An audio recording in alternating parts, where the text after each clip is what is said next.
মাছটা, কাঁচুরা মাছটায় নুন দিচ্ছি, গুঁড়ো লঙ্কা দিচ্ছি, আর কাঁচা লঙ্কা দেবো, কাঁচা লঙ্কা আর দেবো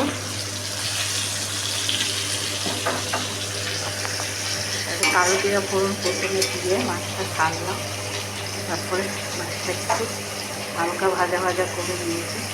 এবার এটা দেবো রসুন পেঁয়াজ বাটা, রসুন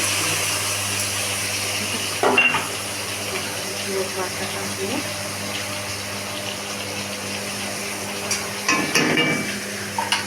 একটু ভেজে দেবো। রসুন পেঁয়াজ বাটাটা দিয়ে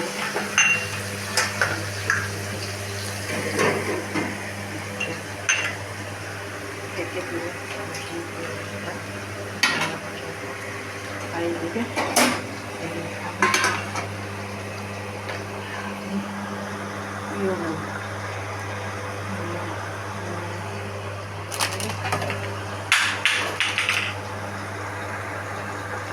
দিয়ে কটা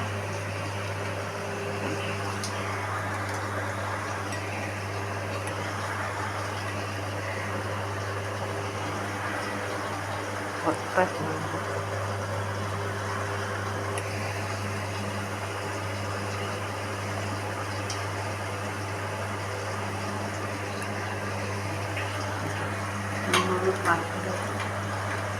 ভর্তাটা আপনাদেরকে দেখাবো, ভাজা ভর্তা চিংড়ি মাছটাকে ভেজে ভাজা ভর্তা খেতে খুব ভালো।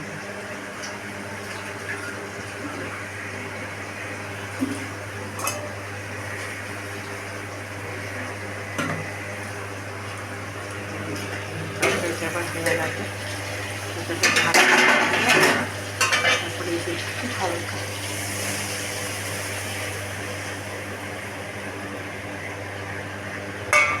জলটা দিয়ে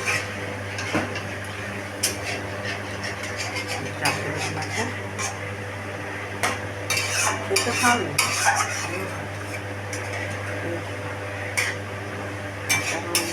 সেদিন ভাজা করে দেখি,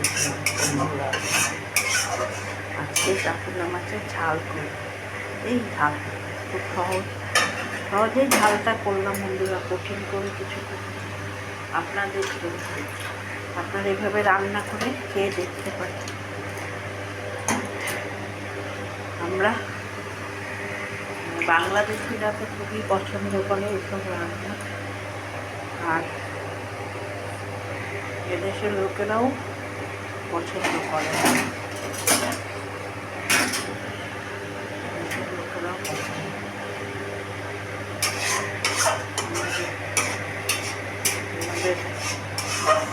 আমাদের পোস্ত, সর্ষের ঝাল, তারপরে সব আপনাদের রান্না আমাদের ভালো লাগে।